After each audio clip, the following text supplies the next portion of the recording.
Hello everyone, good morning. If you can hear me, you can comment in the chat. Just type LOI. Hello Adela, hello Aisha, hello Afemi, Progress, welcome. Hello Abdullahi, hello Apusa. Good morning, good morning. I can see the comments now. Happy New Year to everyone. I know we've shared Happy New Year on the group, but it's nice to see everyone. So if you know someone who is not on the call, you can tell them to join. We'll be starting at 10:05 exactly. So we're going to give you 3 minutes grace for others to join. Thank you.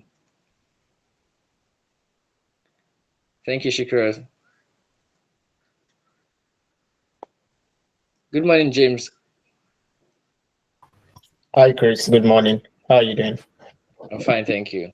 Yeah. We are streaming on YouTube, and we are also like as much as possible, people that want to join on YouTube, probably they could also be following from there. And I just encourage us to share the link with our friends so that every one of us can maximize this session as much as possible. Yeah. So I'll be sharing the link in the chat box so that we can forward on our status and our friends and all that.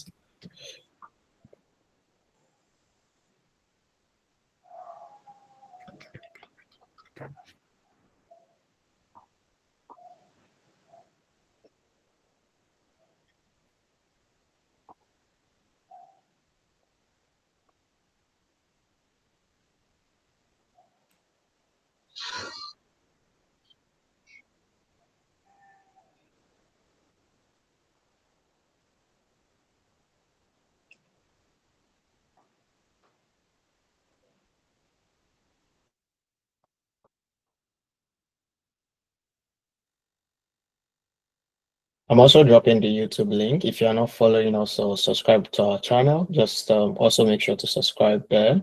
Probably after the call, within the call, just try to subscribe there as much as possible. We have over 1,000 plus people on the community WhatsApp group, but we have very few subscribers. About 300 people are only subscribed to the channel. So let's just ensure to subscribe to the channel so that it gives us wider reach, to be fair, and allows us to our content to reach as much people as possible, because we believe that we have cutting edge speakers that we've brought and programs that we've done over time that is very crucial to every African student at this point. Yeah. Yeah. And there are playlists that are useful for everyone there. Yeah, true.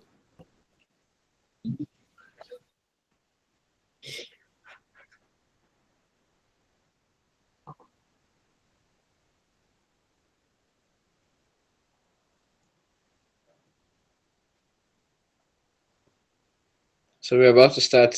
We're starting. Oh, it's 10:05 already.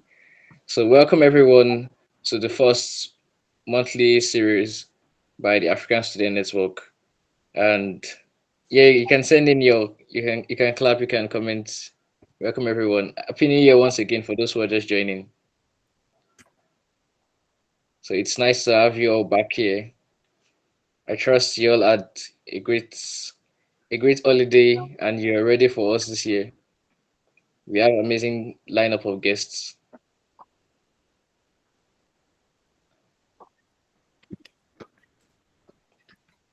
So I'm going to take us on a brief overview of ASN. ASN African Student Network. And I know most of you are familiar with us, but we would like to let you know what we are really about so that you can catch up on all our activities and you can enjoy all the experience we have to offer you. So ASN Hello, can African anyone? yes, we can hear you. Okay, go So ahead, Christian. all right, so I'll give an introduction of ASN.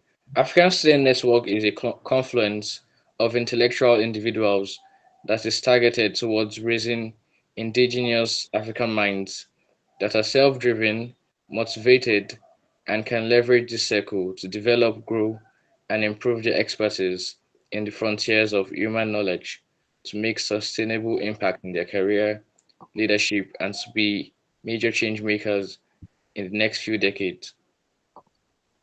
Youth unemployment is a major challenge in Africa, with the International Labour Organization reporting that more than 60% of unemployed people in sub-Saharan Africa are under the age of 25. So what's our vision and our mission? African Student Network is a global organization that is started with the vision of equipping African students for global relevance, central to career development, entrepreneurship, and leadership. ESN plans to achieve this by building a viable network of changemakers among African students across diverse cities, countries, and universities within and outside the African continent who are hungry for growth and development to aid relevance in their respective sphere of influence and for sustainable impact globally. So, what are our programs? We have African Students Accelerator Program, African Startups Foundry, African Social Impact Program, the monthly Industry Insight Series, which we are currently having now, and the monthly webinar speaker series. Oh, sorry, I made a mistake there. This is the monthly webinar speaker series. So this is the first one for the year. And with that, you've gotten to know much about our activities. You can check us out. You can check us on LinkedIn. You can check us on Twitter. You can check us on Instagram. Just search for on LinkedIn. You can check us up with African Student Network. On Twitter, you can check us at ASN Africa HQ, and on Instagram at ASN Africa HQ. So stay up to date with our activities and thank you very much. Like James mentioned earlier, you can check our YouTube page. The link is within the comments. You can check our YouTube page, like, subscribe. You will see a playlist of some of the activities I mentioned earlier for the past year. We'll be having some of those things come up this year. So stay tuned. And with that, you've gotten to know about ASN. So today we'll be having Dr. Emerie Agunwah, sorry, sir, for the mispronunciation. I hope before the end of the call I'll get used to it. So he's going to be talking to us on today's monthly webinar series. Goodness, would you like to say something? Yes, thank you, Christian. Before we go ahead, I think James has to say something. All Okay. right. Yeah, thank you Yeah. very much. Thank you very much, goodness. Yeah, before we go ahead with the speaker, I think he's on the call already. Just want to share like a little bit of number to add a little bit of context to what um what Chris shared earlier, some of our numbers from 2024. And I believe that if you are following us on our social media, you probably have stumbled on this on our impact trap for 2024. So Chris has touched a little bit on the vision. So ASN is powered by Empowered Youth Development Initiative, which basically, just as Chris has said, is really about we empowering young African minds to develop entrepreneurial mindsets, help them to build innovative solutions and advance their career, and in tandem with developing like leadership skills and for continental and global impact. And we hope to achieve this basically by building a viable network of young African change makers across diverse universities, cities, and countries, fostering growth that is relevant to like sustainable impact in their economy and in their country or in the continent at large. And last year we're able to do like some interesting numbers that I think is worth mentioning for context so that you can, I think this might probably encourage people to look up ASN, like also kind of like look at our YouTube, look at our social media outlet there and the content that we have there, and so look forward to some of our programs. We're able to conduct about 5 programs and 25 sessions out of those 5 programs. And our community member has now grown from 300 last year to 1,200 people. And it's a WhatsApp community for now. And also we were able to like invite about speakers and mentors, about 35 of them, and unique webinar attendance was close on 1,000 or more than 1,000. And we trained 37 people specifically for the ASAP program, which is the African Student Accelerator program. And we have a team of 30 people. And our impact, organic impact, were close on 500 people, sorry, 1,500 people, and a total reach, including virtual and physical reach of 7,000 people. And also, last year we had the Global Internship Insights series, which is something that I believe for us as young people we want to look forward to, which is basically maximizing opportunities with global firms like Bank of America, Bloomberg, Goldman Sachs, Google, Jeffries, and RBC. So we had speakers from these places speak to us about how they were able to navigate their path from just being like a student on campus or probably like a graduate, and how they were able to get some of this opportunity. So we had about 8 tracks covered, ranging from software engineering, data, investment banking, finance, private equity, and a couple of other interesting career paths, with 14 speakers from these 6 to 7 firms and about 1,263 people exactly registered. And this really helped us in our community growth by 700%. And also, we had the Nexus Ikigai, which is a partnership between us and Career Impact now. It will be holding this year in Lagos or Ibadan physically, and we're looking to like having this physically this year, and it's going to be something exciting. Last year we had speakers from World Bank, Bank of America, Microsoft, and Global Entrepreneurship Foundation, and this year is going to be a lot more massive. So it's something you want to look out for in order for you to kind of like scale your impact, learn as much as possible to improve your career growth and all that. So another thing was the African Student Accelerator program, which was an in-house program, and we've now made the content live on YouTube. Right, you can now see the playlist. I think about 9 to 10 videos are in the playlist, but it was a private boot camp which lasted for 10 weeks, and we have people from Founder Factory Africa, and this was basically like hands-on, where we had 50 people coming and 37 of them graduate from the program. And we have people from Faith Foundation, people from Flutterwave, from Bakwelu Consulting, that's from Kenya and Ghana, and IHS Store and Mastrek. And this was basically like helping young minds in Africa to build cutting edge entrepreneurial skills and helping them to actually build social impact ventures and all this kind of stuff, and also to scale their career impact in order for them to have like a viable trajectory in which they can navigate their vision and mission in life. And we also had this monthly webinar series and the monthly industry insights series last year. Is a monthly program, and we have the Calendly open for each and every month so that you can always book the sessions ahead. We usually have very few slots so that we can ensure that it is a lot more focused conversation, and we know that the people that are going to be coming in are going to be maximizing what they are going to be hearing. And these are like some of the institutions we invited from last year. The Whitman School of Management in the US, we had a couple of people coming from there. Mr. Emeka Osayi, the founder of Campus Labs, he was here last year.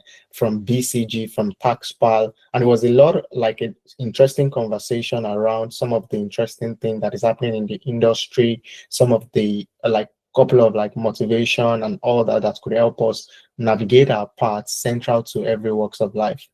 And this is the core team, and we have 30 plus volunteers from 2 to 3 countries, and it's been an interesting journey so far. And we look forward to you following our social media and also being part of the impact that we're trying to make, sharing the opportunities with as much people as possible so that we can actually navigate our path in a way that helps us to kind of like improve and actually reach as much people as possible for the impact that we're trying to make. So thank you very much. And I'll hand over to Chris to continue from there. Thank you very much, James. I think we're doing a great job already. And once again, I'm the host, Christian, and I would like to introduce our speaker for today. So, speaking on the topic from vision to action, making the most of the year ahead, I would like to welcome Dr. Emerie Agunwah, sorry, and I'll be reading his citation. So, Dr. Emerie Agunwah is a business strategist and human capacity development expert with almost 2 decades of experience of experience garnered in strategy, creative intelligence, and management positions. He has led over 600 business leaders and organizations to remarkable success through his executive coaching platform and bespoke learning interventions to organizations in varied industries. He has an extensive track record of leading strategic business transformation initiatives across Africa, Europe, the Middle East, and Australia. Dr. Emerie Agunwah sits as the managing partner of HG&W, a global creative intelligence consulting firm operating in Australia, United Kingdom, and Nigeria. With educational background with London Business School and years of extensive experience in various facets of business consultancy and transformation, Dr. Emery also serves as the lead facilitator at Melbourne School of Consulting, mentor at RMIT University in Melbourne, member at Forbes Business Coaching Council and Forbes BLK. He has an experience of over 17 years in various facets of business consultancy and transformation. Dr. Mary Agunwa's wealth of experience, academic achievements, and contributions to the business community makes him a respected figure in the field of business consultancy and transformation. His ability to navigate complex challenges and drive positive change has earned him recognition on both national and international scales.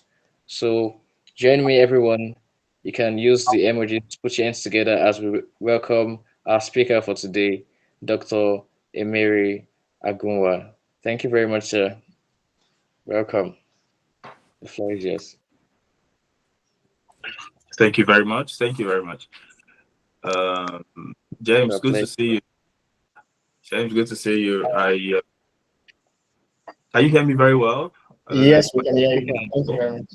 I'm good to see you. I celebrate the great work that you do, and I believe you guys will do a lot more. Yeah. So we have I don't know how many minutes I've got for this, You have but 45 minutes, sir.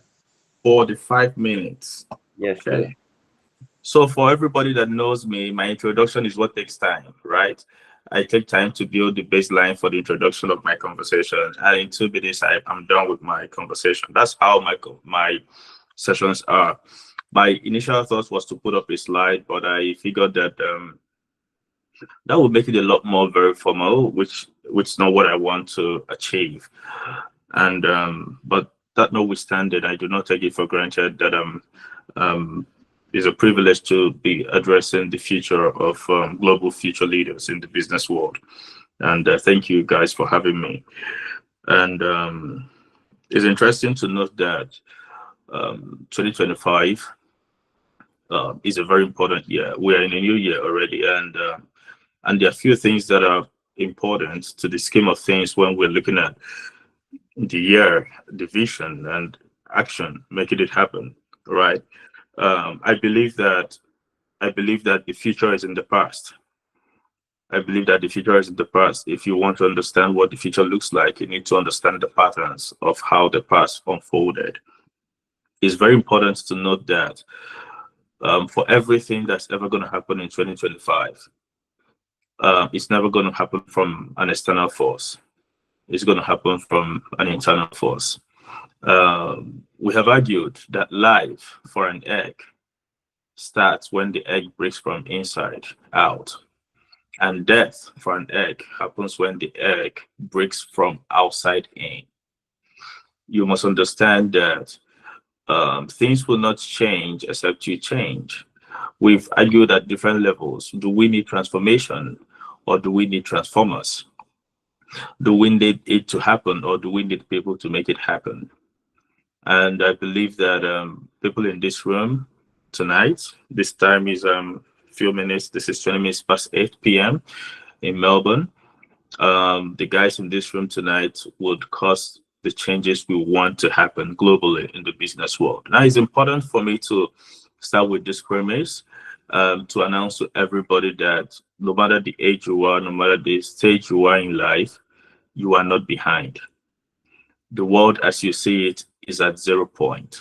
And it's interesting to know this is one of the things we're building as a case in the business environment, that everybody in the business environment is learning a new role by virtue of technological advancements championed by artificial intelligence, right? So no system has had a full grasp of what the future looks like. But one thing is clear, people in this room will be part of the team that will shape the future. And I'll tell you why. Um, Knowledge has been democratized. Information has been democratized. It's no longer an exclusive preserve for the very few. It's available to everybody. Now, I'm not here to give you that outlook for the year, because an interesting thing if we look at the outlook for the year. But I'm here to talk to individuals who will make this happen. I believe that we could call it dreams, we could call it visions. I believe we all have plans. We could have all goals set up most of the time. And one of the things I always say when people set up goals, I say, what is behind the goal? Okay, what is it that is the reason behind the vision that you see? And it's important to note that if you do not investigate and deal with the motivation behind the goals, you can always be distracted. I've said it quite clearly that distractions never look like distractions until distraction is done distracting you. It's the beautiful thing about distractions. If they ever show up like distractions, you would know that they are distractions. But they come very legitimate. They come with ambition. They come with they come looking like goals. They come looking like plans. They come looking beautiful. And it's important to note that if you do have a vision or a goal or a dream or a plan, it's very difficult to make it happen if you do not understand the motivation. Now, I could give you a little bit of case in point. And I remember one time I was in school. In school, I was pretty a smart chap, very intelligent chap. But my motivation for getting good grades was not because it was because some guy has always shown up to prove that he's way smarter than I am. So I get good grades, he always beats me to it. And so he became my motivation for a very long time. And I thought I was doing pretty well until at some point he left school. So when he left school, I had no motivation. How do you move from the number 1 percentile to coming very low? Because the motivation was gone. People started asking, what was wrong? What's wrong with this very bright student? No, nothing was wrong. It's just that my motivation got cut short. And it's important to note that for anything we're doing, some of us are fighting back. And I must tell you this. I can give you some motivation. If you find yourself in any of this motivation, just know that you are very normal. You are not abnormal. Some people, the motivation of some people in this room today are to make their parents proud. Right? They have absolutely no other motivation for winning apart from to make their parents proud. Now, the truth is that if your parents ever tell you that we are proud of you, your motivation drops. But if they don't acknowledge, you keep fighting to win their approval. That is why if you have parents that never acknowledge that you are doing well, consider that enough fuel for you to win. Now, some people do work hard for their haters. There are people who hate them. There are people who want them to fail. You get it? And those ones become the reason why they have to work hard and win. It's important to note that tables are set in the presence of enemies. It's very, very important to note. That's on its own is a motivation. Now, there are also people who have believed in you beyond the way you have believed in yourself. You were just sharing your thoughts and they believe in you and they believe in what you're sharing, and you now realize that you cannot afford to let them down. Yes, and at some of these motivations, we could find ourselves here and there. Some could be pride or ego. It's all good, man. I just want to be the first. person in my family, the first person in my clique to have this. I want to be the person that would get a job at the big four. I want to be the first person to make $1 million. I want to be the first person to in my family, amongst my friends, to feature in CNN.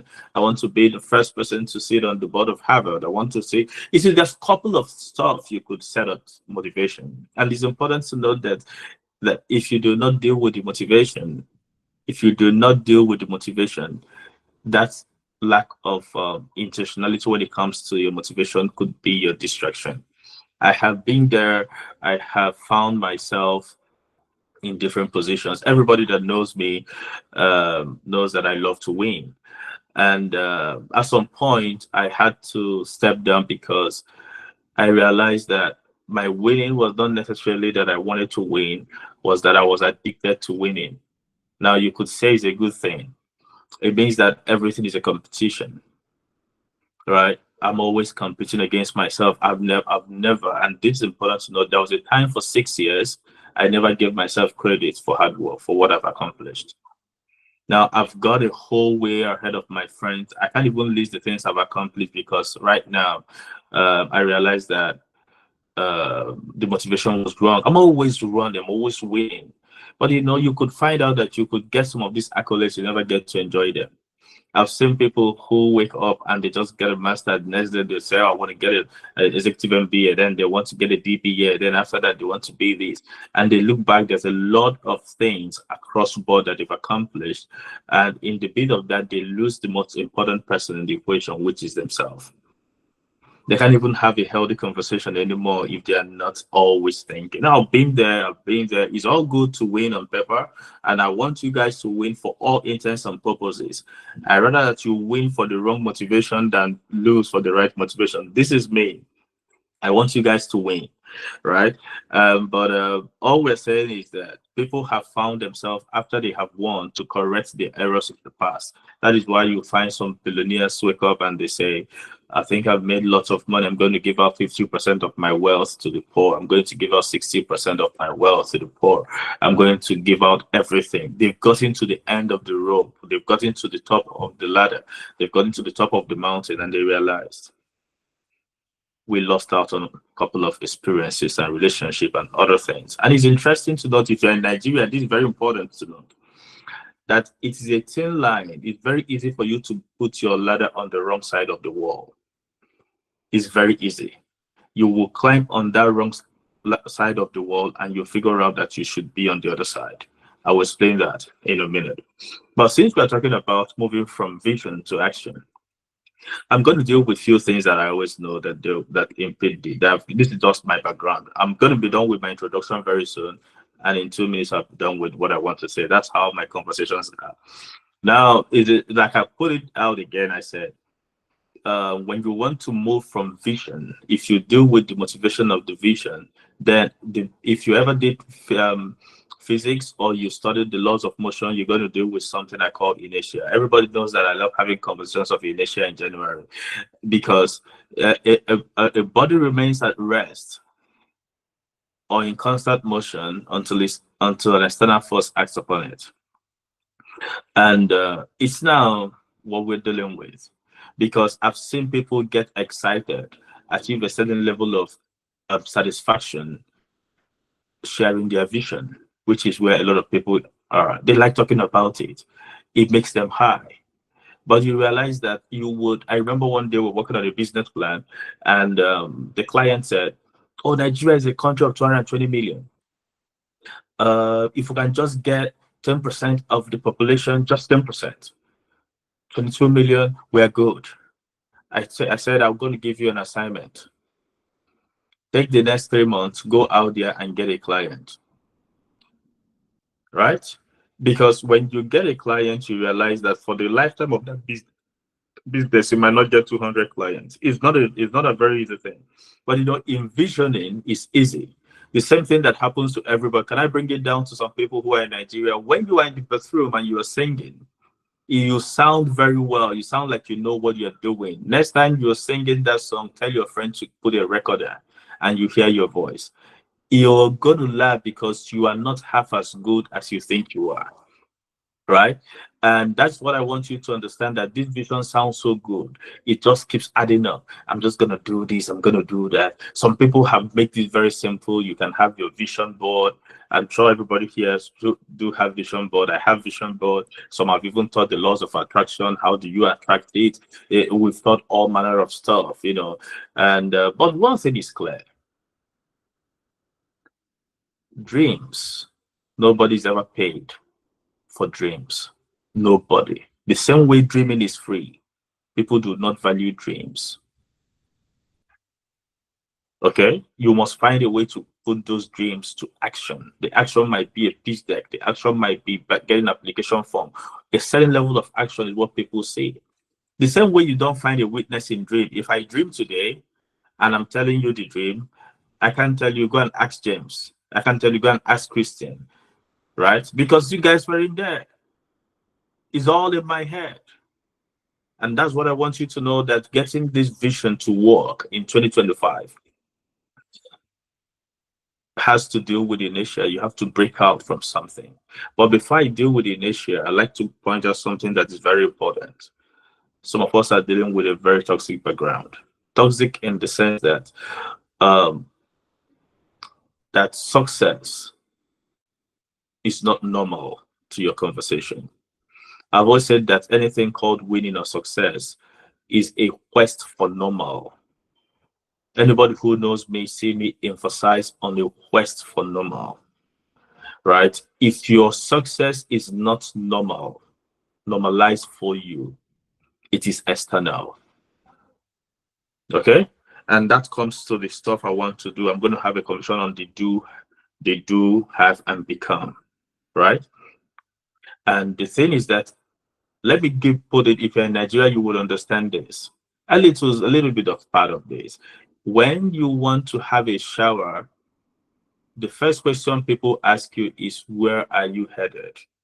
Because the normal thing is that a Nigerian does not deserve to have a shower and get cleaned up except they are going somewhere. True or false? Now, it's interesting to note that cleanliness is not normal for us. These are the things that you're dealing with, the things that are the background that you're going to deal with. If you are fixing your room, the assumption, or you're fixing your house, the assumption is that you're expecting a visitor. The assumption is that anytime you want to elevate yourself, you are not doing it for yourself, you're doing it for an external force. So it is not normal for you. Little wonder everybody who did well in school is not doing, most of them are not doing well in their careers. You know why? Because they only read for exams. They didn't want to read until they said, we have 2 weeks to the exam. Then they now read enough to pass, but not enough to become. You get it? So that if you still do stuff because you have to please an external system, that's why I talked about the motivation, then you are going to be distracted. It means that if people never visit you, you are going to be in a mess. If there's no exam, you're never going to read. If there's no needs to get promoted, you are never going to elevate your pace, elevate your game. And the worst thing that can ever happen to you in the era of technology is to work from home. Because now you don't need to elevate yourself, you don't need to know how to shave, you don't need to sit down properly, you can even eat on your desk. Everything wrong shows up in the equation because the competition or the motivation that is prompting you to perform has become the reason why you not win. I don't know if that makes a little bit of sense to someone. It's a little bit of my mumbo jumbo, the way I have my conversation, but I hope you guys catch it. And that is why I always tell people, who do you want to become? Now, I don't need to go far. If I'm running a one-on-one investigation with you, I will say, can you show me the people you follow on Instagram? Anytime you want to understand who people are, don't listen to what they say. Find out who they'll follow. Because that is exactly who they are. Next time, when you're done with this thing, go through your Instagram and find the idiots that you follow. Find the foolish people that you follow. You would find for yourself who you are. And that is why when they talk about stock market and what's happening in the global market, it's not connecting. And this is not throwing any stone at any comedian, but you cannot switch from Sabinus to understanding global stock conversation. It does not work like that. You can't move from comedy to understanding New York Stock Exchange, to understand the indices for performance, to understand the direction of the future. It does not happen. It's not an overnight thing. No. That is why you need to understand what we call the quest for normal. Normalize flipping through bankers war. Normalize flipping through what it SABs. Normalize understanding what works in your space. Yes, normalize that. Normalize that. Normalize taking your money and ordering Forbes edition for the year. Normalize taking your money to subscribe for Harvard Business Review. Normalize success. Let it be part of who you are. I don't know if I'm making sense to someone this morning, but make it very normal. Because what we're saying is that if you do not fix this stuff are your back here in your mind weighing you down. So that if there's no need to perform, you don't win. I've seen a couple of colleagues or people who I know that work in the bank, 15 years in the bank, and something happened that they get sacked. And you switch from being a banker of 15 years to being an Uber driver. And I always say I have no problem with people picking themselves up from the bottom. The problem I have is what were you doing in 15 years that you didn't build enough competence to switch from another bank to another bank, or to build competence to have collaborative growth with relationships you build? Or how do you work in a company for 15 years and you can easily be dispensed off? It's not something that is good. I was discussing with a bank owner who is my mentor. Some people know him, but I won't mention his name. But he's pretty popular. He was a bank owner in Nigeria, and we had a conversation one time, and he said the disadvantage of this generation is also the advantage. The disadvantage is that they don't understand the rules. Their minds are not connected to the industry where they work. That's its disadvantage. Because with that, they can't help you grow your organization. But the advantage is that when you fire them, they don't pose a threat to you. They don't turn out to be competition to you. If not, after 15 years of working in a bank and they do mass layoff, I should expect a couple of new banking systems to emerge. But it's not happening. You know why? Because these guys, the moment they are done from work, they just pull their tie. They just want to get back to what they call normal. Your biggest battle is your normal, what you call normal. Your biggest battle is what you call normal. I was saying the other day to one of my proteges, I said, some people build their skills in chaos, so that when they come into an environment of peace and tranquility, they look as if they are not skillful, because the only place they have mastered their skills is in chaos. I plead with you, because some of you that live in Nigeria, something is going to happen. You will live abroad. You will realize how toxic your lifestyle has been. You will realize that time management, showing up on time, is not something that is normal for Africans. And this is important to note. I remember we're having this conversation in one of my podcast sessions, and we said, and you can write this down. You can write this down. You can write this down. If you show up, if you show up, if you show up, it could be for a meeting, it could be for a function, it could be for a job, it could be for anything, you are already better than 90% of the world population. If you show up at all, if you show up with a plan, you are better than 92% of the world population. If you show up with a commitment to work on that plan, you are better than 96% of the world population. If you show up with action on that commitment, you are better than 94% of the world population. Now, if you show up with an action and decide to deliver that action on time, you are better than 98% of the world population. We'll now leave the other 2% to outliers conversation.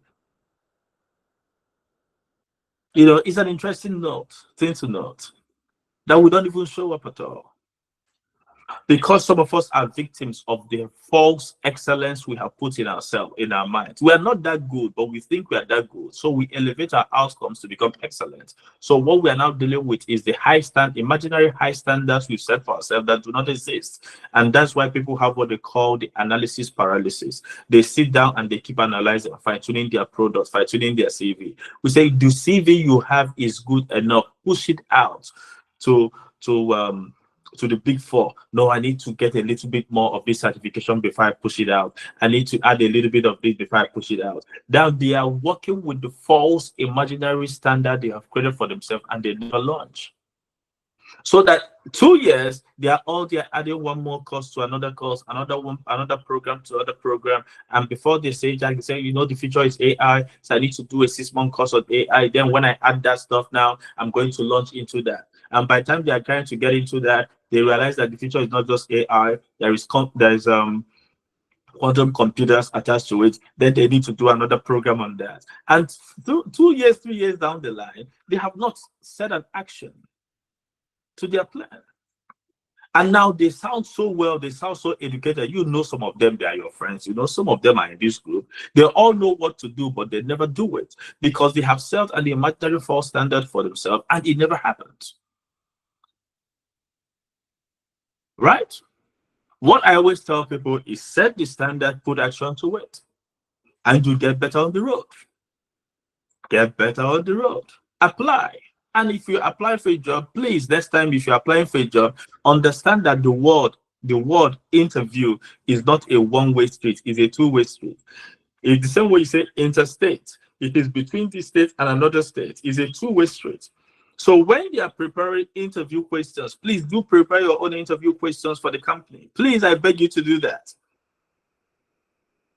Oh, what are your plans for this and that? What have you done after the past 5 years? Do you have any questions for me? Yes. You pull up your iPad, pull up your note. This company has been in existence for the past 25 years. Tell me about the challenges of the past 5 years and how you guys overcome it. Tell me about the guys who left this company and the primary reason why they left. See, let me tell you this. It could sound, I know that where we are coming from, asking questions is not normal. But I bet you if you don't ask questions, you never get an answer. Do you want answers? Then I have to ask the questions that matter. Show up with your questions. And if I ought to ask them, if this problem that you're dealing with, if I solve this problem for you, how will it make this company feel? They will answer. Let me tell you, all you need is in the noise of 8 billion people, you need to stand out. And what you're going to bring out is mastery. That's what you're going to come out with. So after you are done with visioning, you must learn how to put action to it. And that's what brings me to in the conversation that we have. How many more minutes do I have? I just started, right? Yes. You still have more time. Continue, sir. Okay. I'm going to let you know when your time is almost up. Okay. Now that deals with in the quest of normal is where we deal with association. People have said, must have heard it. If you're around 5 fools, you're at number 6. No, but it's not about that, because I tell you, as simple as it sounds, I do not want to burst anybody's bubbles. It is not always the truth. It is not always the truth. I've seen people who are in the midst of 10 idiots and they are smart. Because your association, physical association, is completely different from your mental association. Do you get what I'm saying? That is why somebody can live in the house of a rich man and be broke. Because it's a mental association. We spend more time with ourselves. Ask yourself, if what have I been thinking of over the past 1 year, over the past 1 hour, over the past 3 hours? Just think about, this is where these thoughts happen. Because some people will stay in the midst, and I tell you this, we all know what they call the hero mentality. You know what the hero mentality is. The hero mentality is that it's important for you to stay with people who are not successful so that you will look like you are their hero. It's the hero mentality. And like I mentioned in the association thing, which is something I need to mention, I'm doing a few, is my introduction that is always takes time. I always say that. Now, we deal with the association, but we also need to deal with what I call the key character syndrome. Does anybody know what the key character syndrome is? James knows that some of the words I use, you can never find it on the internet. I do not get anything from the internet. I do not. But the key character syndrome is what happens to everybody, even when you watch a movie or you read the Bible or you read a book or you do anything at all. What you do as the key character syndrome is that you assume the position of the key character mentally. So, for instance, you're watching a movie and there's the main actor of the movie.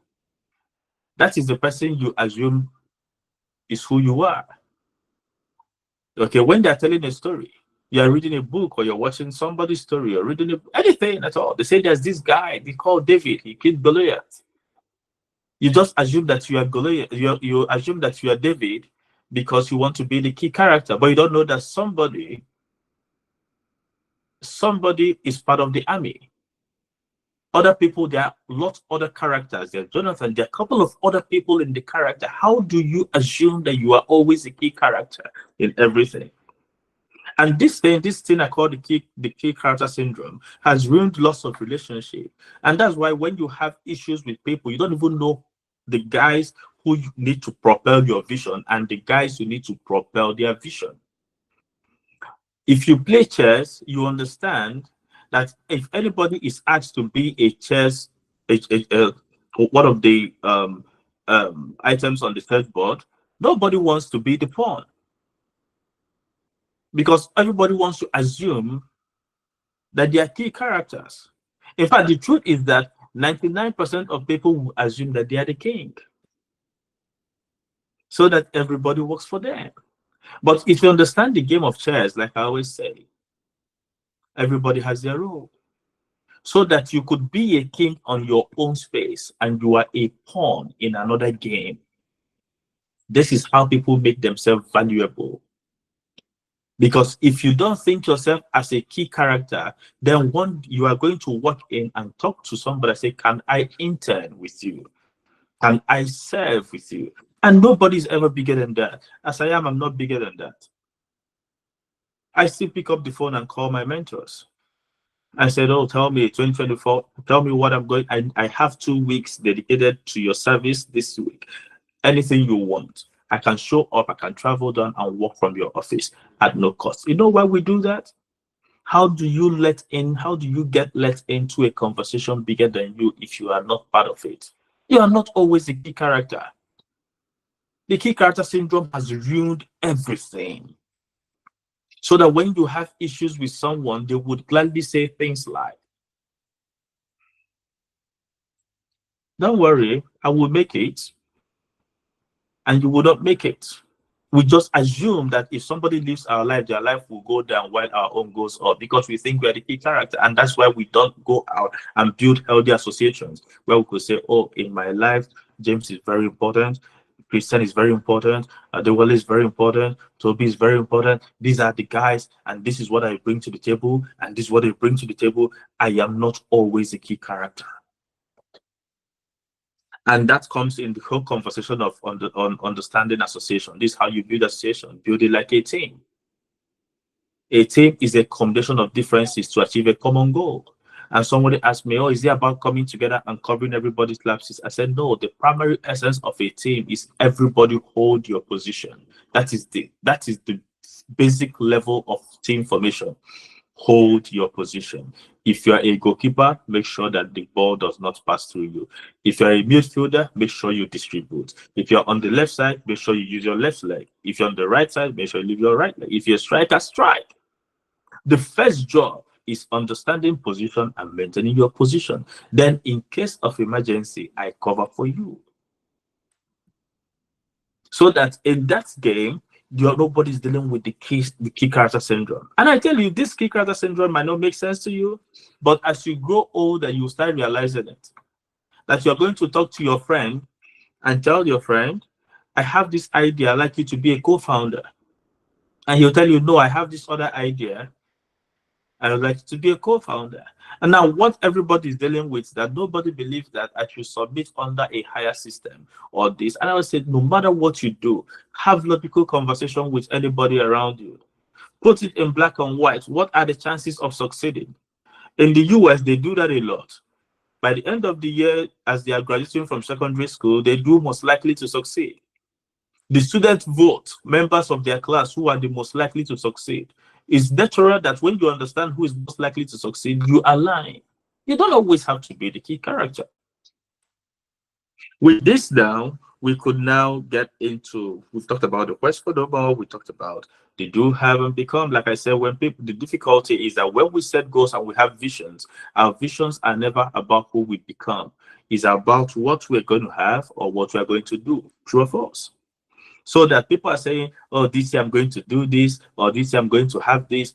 If you have ever set your goal or plans for this year, if you would dare to share it or put it up for everybody to see, I want to know how many percentage of your goals is about who you become and not about what you would do and what you would have. This year, I want to do an MBA. This year, I want to have a Tesla. This year, I want to have a wife or marry a wife. This year, I want to buy a phone. And this year, I want to buy this. It's about do, have, do, have, do, have. What about becoming?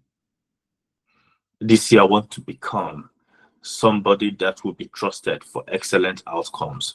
I want to be somebody that can always be trusted when people fail. These are the things I put for myself. What about becoming? People can always get attracted to you based on what you do and what you have. But people stick with you when they figure out who you are. Now, this is about putting actions to goals, right? It's about putting actions to visions. It's about waking up to break it down to the very elements of the day. I said, now we are now in doing things or trying to become this lifestyle I'm creating, or this vision that I have, or these goals that I do have. We have 365 days to deal with it. I can announce to you guys that out of 365 days, we've already gone down 18 days gone this year. It's gone. And I can tell you, some people say, oh, well, wish that this is just it's not how wish the religious convention would have thrown some bulb for some religious folks there, but it's not. But I said, how do you you're already in the year, and 20 days into the year, you are trying to sharpen yourself for the goal for the year. Some people are doing some spiritual exercises for 21 days, for 70 days, for 100 days. I said, why do you do that when the whistle has been blown? From the 1st of January, it started. If you knew you are going to hit the ground running in 2025, why don't you do all those preparations last year? Why didn't you do them last year? Why don't you call your friends and ask them, please, where do you belong this year in my life? Or where do I belong in your life? It's not how that you are setting the goals. And I just want to tell you that everybody has started hitting their goals running. And it's either you are valuable to somebody, or they use you to become what they want to do. It's basically what it is. So now we're going to break it down on what to do. I've thought about this thing. Everybody knows that I believe in setting goals and writing to-dos every day. Is one easiest way to do that. And if you do not write your goals, please, I beg you, or your to-do every day, learn how to write your to-dos every day. Your to-dos are not about what you write in your book and you just stick it out. It's a promise you make to yourself that you intend to keep. That is how you build self-confidence.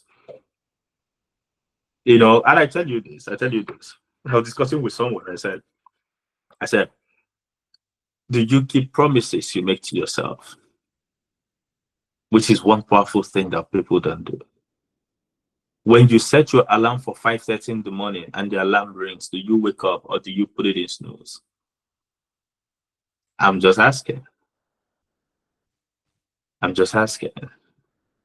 If somebody says, let's hang out, and that is the time you say you're going to read a book, do you say, I'll read the book later?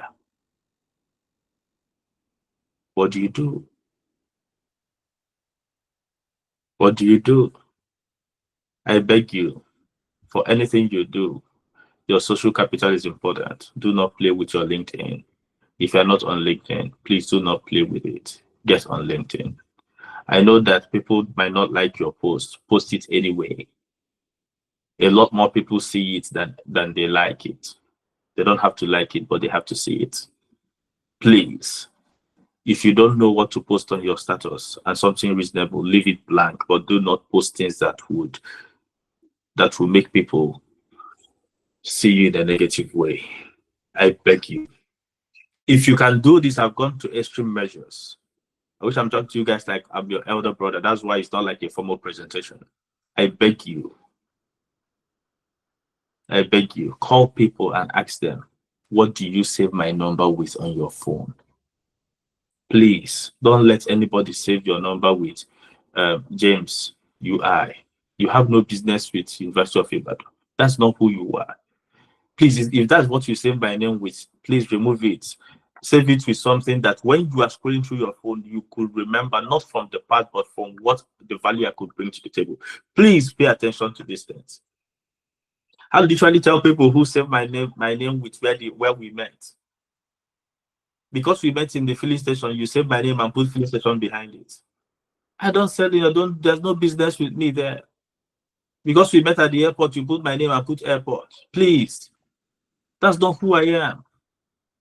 Because after a while, when you scroll through your phone, you realize that what you type your people's name with represent the value attached to them. Please pay attention. Please, what did you say my number with? This is this, this is that. That's why you see when the Englishman designed the phone, they put name, surname, and what you do. Where you put your company. Attach that thing there. Put in brackets, put something meaningful. At times, some of you would get completely, when somebody uses Truecaller and you use Truecaller to call somebody's name, you would see things like, Emmanuel Ojota. There's no reason for you to be Emmanuel Ojota for any reason whatsoever. Please, I'm begging you. Create your story. Own it. Own it. Own it. If you are a lady, please never let your primary description be based on your proportion protoplasm, your physical body. Never let that thing be the reason why people equate you, or your physical procatudinal splendor. Let it not be that. Let it be about what is here. I'm begging you. I'm begging you. Why am I having this conversation with you? Because I could sound all completely professional with you guys, but if you do not relate, we've still not put action to it. That's something I did last year. I'm sure everybody must have read this book. I first read it, but last year I read it again. And the name of that book is Atomic Habits, right?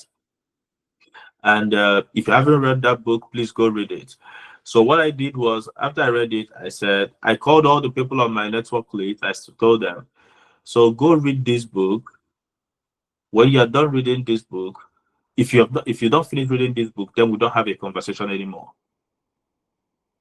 Interestingly, more than 90% of the people that asked to read the book didn't read the book. And more than 90% of them are blocked on my phone. That is it. Because the game of life is in three levels. Order, standard, systems. Order, standard, systems. The moment you set order, you standardize the order, and you systemize the standard. That is how you win. Order, standard, systems. The beautiful thing is that negativity does not require any standard. So the first level, on going backwards has been eliminated. They don't need standard. They don't need order to be terrible. They don't need standard, but it's already systemized. Does it not interest you to note that whether you plant weed on the soil, it will grow anyways? Why is it that you have to plant a seed for mango seed for mango to grow? Apple seed for apple to grow. But weed, grass does not need a seed to grow because it's been systemized to produce counterproductive energy. Is it not interesting to note that you can fall down from a tree by accident, but you can never climb by accident? That you can confidently find yourself in the wrong association and you don't even know it's a wrong association by accident. But for you to break into the right conversation, you have to intentionally fine-tune it. I'm begging you, so that you don't ruin yourself by little things that we all do, the things that we call normal. And I'm just having this concept like a big brother conversation. If you have not mastered how to use the cutleries to eat, I beg you, go and learn it. That might be the thin line between you getting that job and not getting that job. I know you grew up in Nigeria, you eat everything with spoon. Please learn how. Or you grew up in Africa, you use with spoon. Please learn how to use proper cutleries to eat. Why is it important to say this? So that you will not ruin an opportunity that has come your path because you are not prepared for it. It all boils down to the association. And this is how you know the association you are in does not serve you right.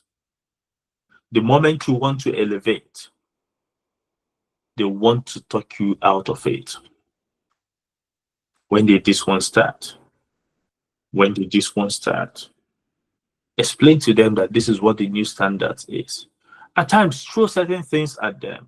Don't discuss football at times. Try to discuss what's going on in JP Morgan Chase and see how it sounds in their ears. Just see how it sounds in their ears. Discuss the financial records for Saudi Aramco. It's on the internet. In fact, just for you to understand yourself, pay attention to your history. Every day, do not delete your history. By the end of the month, print out your history, screenshot it, print it out, and share it to every of your friends. They will see the direction of your thoughts. If you're not proud of it, then don't do it. So now I'm done with my introduction. Is it all right now? Yeah, we are. Okay. But James, how much time do I have? Yeah, you have I think about 20 to 30 minutes is still fine. After that, do I have time for Q&A or do I use this for? Yeah, you have time for Q&A. Beautiful. So let's fire down. Let's fire down. It's good that we're here. So now on the visioning, like I always say, visions are dependent on the stage of life that you are in. Okay? And I also want you to know that the vision do expire. You know, I believe companies wake up and like people craft visions for companies and for this organization that we're in, and for your personal life, people do have craft visions. But I said, do you know when the vision has expired? And please do not send don't look at the visions that you cannot put action to. Things like to be the number one this or to be the this of choice. Those visions don't work. Find visions that do work. And in fact, when you set your vision, do not send it. Do not set it as to become or to do. But that's action. Just say we see ourselves as. I see myself as the beacon of this for this, the number one go-to person in this, because it's a perception. Remember that vision is sight. And there's something about vision that you must note. Whenever you hear the word vision, you must understand that the moment the vision is clear, the next thing you must understand for every vision is provision. That's what you call provision. It's not a supermarket. Provision is for vision, right? Provision. Because the resources are going to come for the vision. Provision. Then while you're dealing with provision, you are going to figure out another thing. While you're having your vision, you're going to find something called division. DI vision. In other words, double vision. You must understand that division is where we have two visions in one room. You must understand that as you are crafting your vision, on one hand, be watching out for provision, and the other hand, be watching out for division. Because that is how empires collapse. A house divided against itself cannot stand.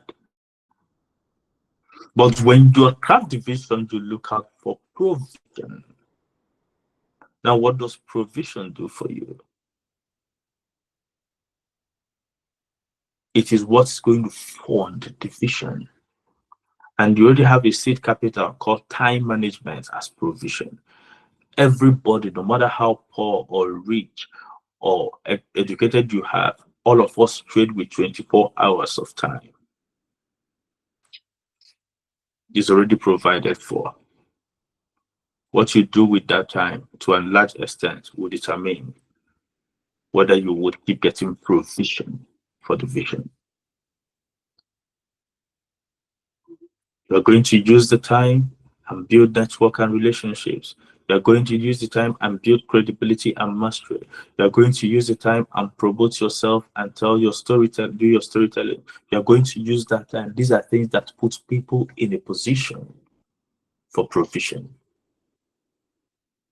I reckon that there are about 1,000 plus in your group, and about 20, about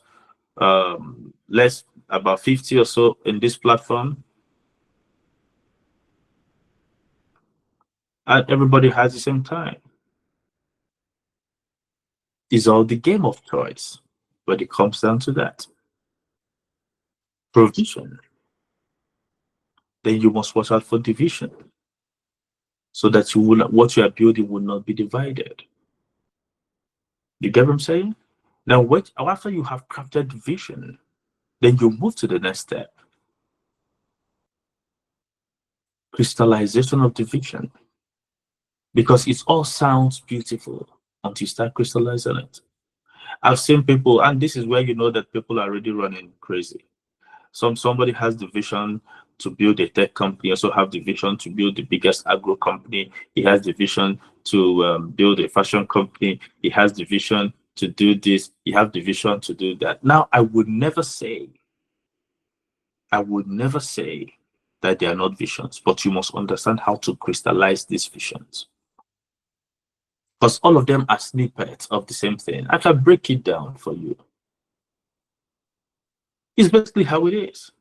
You can see multiple breaking down of like what they call, you see all these kids you watch on the internet, all of them could come into one movie. That's basically what it is. Different snippets, different characters.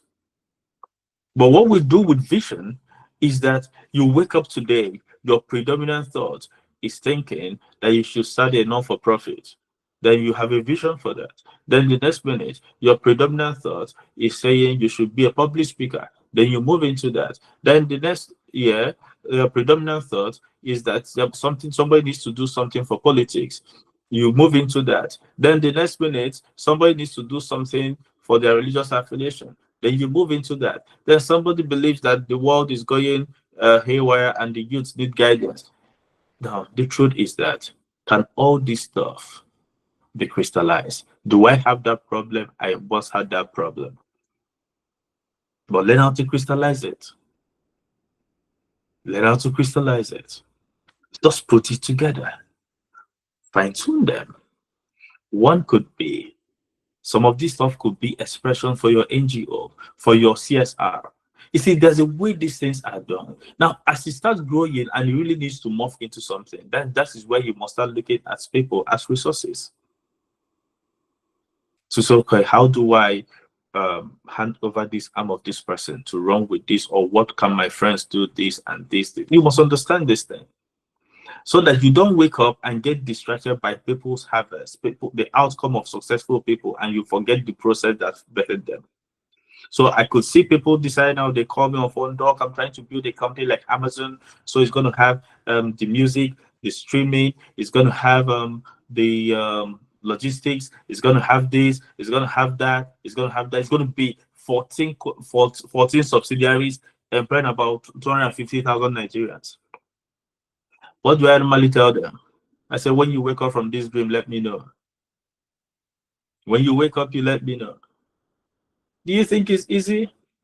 You just have an idea from your bedroom somewhere in Lagos State, and you start dreaming. That dream will kill you, definitely. At times, all you need to do is to understand that it might not actually even be you. It might just be one line idea that you do have. And this is quite an interesting thing. I shared this.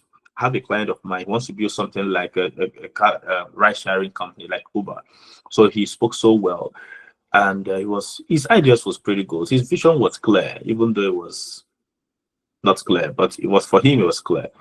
I said it's just going to be like Uber and this and that. And I asked him, how many staff does Uber have?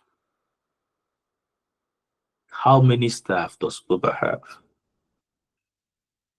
And he said he doesn't know. I said, why not go and confirm?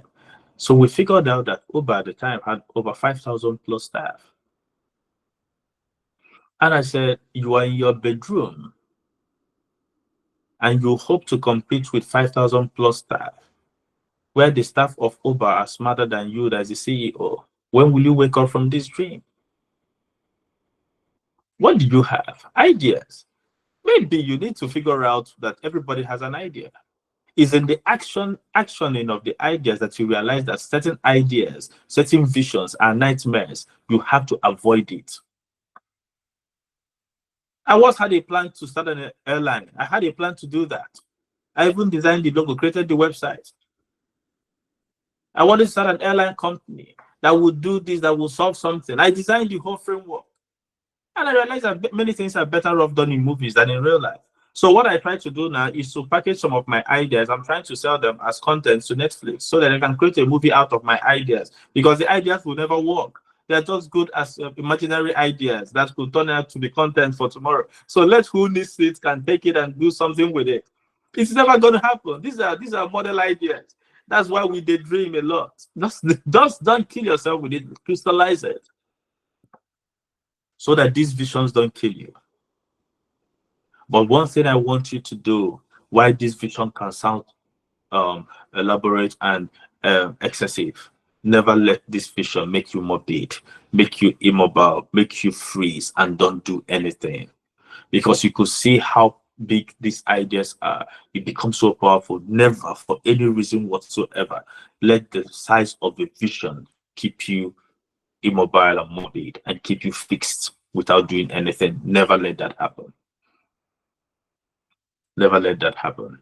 So I'm going to put a pause on my conversation and let your questions roll in. If you do have, if you do not have, I will gladly accept that, and I will sign out. But if you have a question, please kindly shoot it in and let's see how that goes. How about I didn't bore you guys with my storytelling this evening? Yeah, thank you. Thank you very much. Thank you very much, sir. This was an interesting one. And I think I'm having some interesting rollback to like COVID period. And it was like me listening to you almost every day and getting a lot of insight, and it's basically shaped my thoughts today and my perception to life. And I believe that contextualizing some of these things will really go a long way in helping us in this community. So I see a couple of hands raised. And I'm just going to call in the order that I see them. So you can raise your hand if you have questions. If you have questions, you can raise your hand so that we can get to you. Sharon just raised up her hand. Yeah. Okay. Yeah. Yeah, Chris, you can just take the name accordingly so that we can be. Yeah. And if you don't if you don't want to raise your hand, you can drop your question in the chat box. But I actually recommend raising your hand and airing your question by yourself. Yeah. All right, let's take Sharon's question. She raised up her hand first. Then after that, we'll take Chidera. Um, Sharon,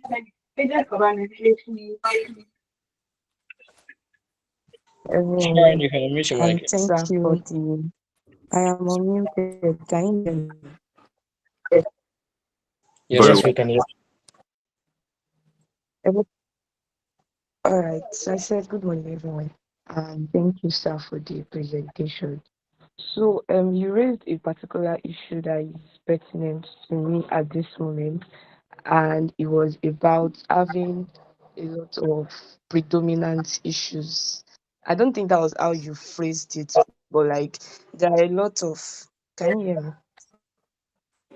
Yes, we can hear you. You can go ahead. All right. Like there are a lot of major activities, right, that we are preoccupied with basically, and it's not really something that, or let me personalize it, it's not something that I can really delegate to others if I want it to be something that will be successful, so to say. And I see the way I see the outlook of the whole thing, it's like, okay, I just have to spend actioning my year goals till like I'm able to complete all of these tasks, then I'm now if then I can now give proper attention to my goals and all of that. But I still feel that this thing or this problem would probably continue to reoccur in terms of, okay, I would graduate, I would get a job.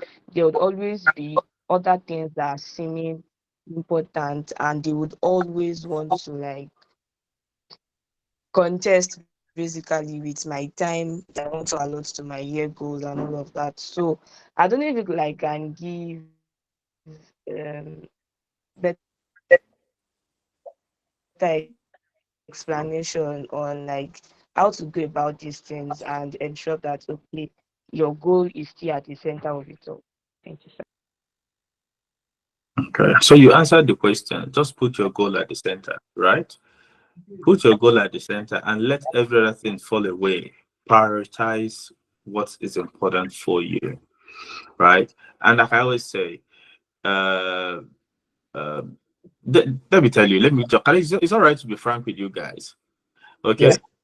Let's be frank. The two major things that distract us from our goals and we think they are insurmountable. They are religious activities and family obligations. Okay? And it's important to note. I've been there, I've seen that if you break it down, family would drag you down. Okay? If you see, if you have not scaled out, you can't, because always say, oh, my goal, my goal. What's the goal? What's the goal? It cannot be that you want to be very productive in your career. That's why you're not chasing your goal. That's part of the goal. These things that are distracting from your goal are things that are drawing your attention out. And I can tell you for free that if you do not pay attention to these demands, to your goals, those demands will pay attention to you and they will take your time from you. Time is what you trade with. So I want you to do something. Prioritize your goals. Even not all your goals are very important. If I look at my board here, I can tell you where the goals are. I prioritize, I put number to it. Okay, let's put it this way. It's all right to be frank with you guys. Every building is put on pillars, true or false. Sure, sir. There are pillars holding a building and there are ones for aesthetic value. There's one that make it beautiful, and but they are the ones that hold the pillars. So for no matter what you do, I say it, no matter all the goals you set, if you have 200 goals and you are not feeling strong and not healthy, you have one goal to be strong and healthy. True of yours. If True. you are not healthy, you have one goal. So that has shown you what priority is. Prioritize your health. You would hear things like, you will hear things like, you set up multiple ideas. If I have money, if I have money, if I have money, if I have money. If I have money has put a lot of goals and left a lot of goals on paper. What you are hearing is that money is an important pillar to put action to your goals. So for anything you do, prioritize fixing your financial goals. Prioritize fixing your financial goals. I want to buy a phone this year. It's money now that you used to buy phone. I want to do an MBA. It's money they used to do MBA. I want to travel to London. It's money they used to travel to London. So why not prioritize your financial goals? I want to buy my sister a handbag. It's money. Prioritize your financial goal. Prioritize your health goals. Prioritize your financial goals. But not after that, prioritize your relationship goals. Because people have gotten exponential and accelerated growth by virtue of relationships. Pursue your competence goals, because that is what's going to facilitate the increase you're going to have. You're going to be competent at what you do. You get it? Then every other thing, prioritize this stuff and know that this one comes first. If this one is going to take from this one, say no. I'm begging you, I hope that answers your question. Prioritize your goals. Put that on the center, but do not let family obligations, demands, ruin the chances you have for growth. Yeah, thank you very much. Chris, the next person. So we have Chidera. Chidera, you can unmute your mic. All right. Thank you very much. Good morning, everyone. Please confirm that you can hear me. Yes, we can. Awesome. Thank you so much, Doc. I've had quite an enlightening time listening to you speak and coming to terms with the things that I've been doing wrong myself too. So I've got two questions for you, sir.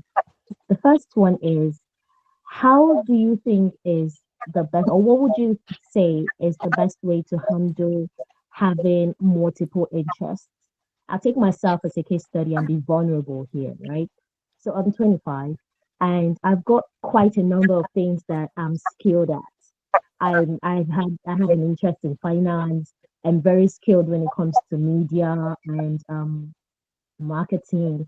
Plus, I also want to make lots of money, of course. So investments and all of this stuff interests me, right? But the problem is, I have a problem with crystallizing all of these things that I have interest in, and it has kept me away from putting or making any action for the longest time. And I think, oh, this is where I want to go, and then the next day or the next month, I'm changing my plans again to this because I have the talent to do all of them. And so, what would you say is the best way to um, handle when you're multi-talented and you can do many things at the same time? How do you then find your purpose in all of the plenty things that you can actually do?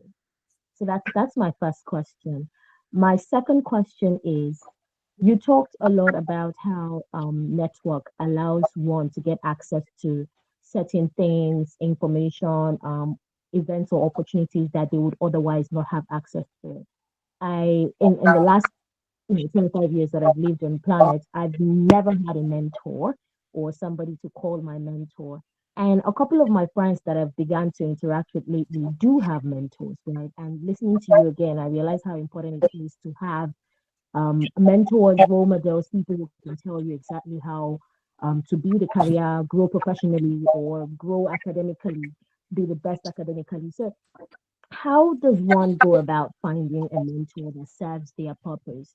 And what is the most important thing in servitude? As a student that I currently am, a final year student, how exactly do I find a mentor and then prove that I can serve?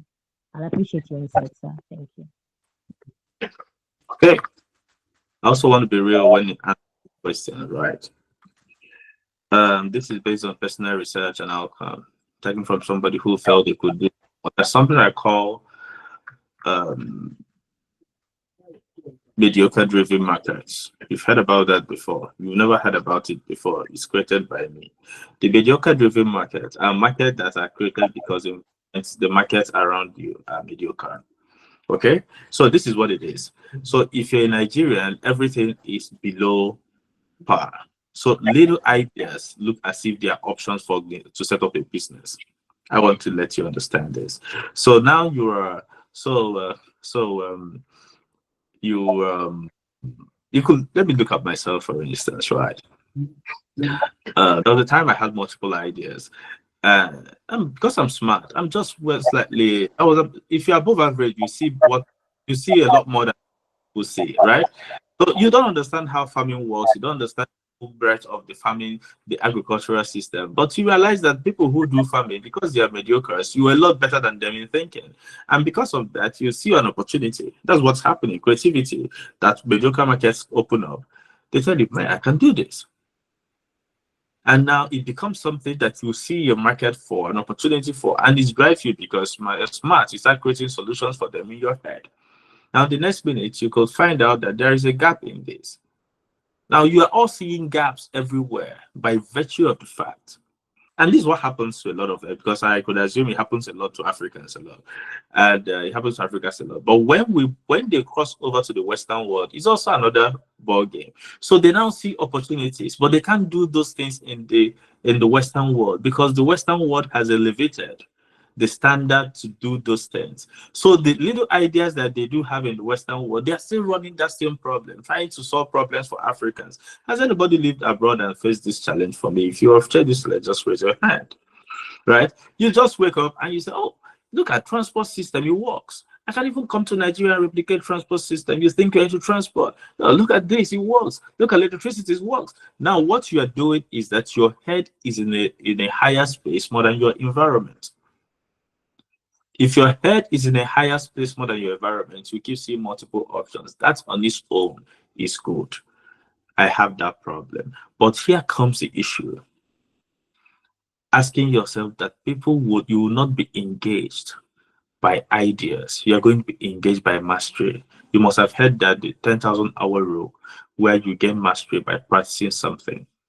Okay? Now, all we are saying is that for you to elevate something and that becomes what defines your path, you have to have a lot of mastery, and mastery requires time. And you cannot put time in everything. But that notwithstanding, purpose is important. Purpose is important. You must understand the one you choose. I always ask you, one of the tests I always ask myself, if you wake up now, I know that everybody in this room, $100 million is a lot of money, including me that is talking, I do not have it. But let's say if you have $100 million, will you show up at the career option you are doing right now? What thing would you do what things will you continue to do that you do right now that with $100 million, your options will not change? Now, this is the money test. I always use the money test at all. Even if you are dating anybody, if you have $100 million, will you date the person? Will you break up today if you have $100 million, seeing that the person is no longer on your side, on your level? This is the thought we mentioned, because you are going to break into new phases. Use the money test to align and remove the distractions. I said, if I have $100 million, God knows, all my other business expressions I will close down in a hurry. But you see, my consulting firm, I will continue to do it. Maybe I will not even charge a fee for it anymore. Right? So what it means that every now and then I could weigh up all this stuff in the game of money.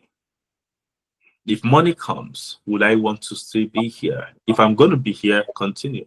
If it's going to be in between, fine and good.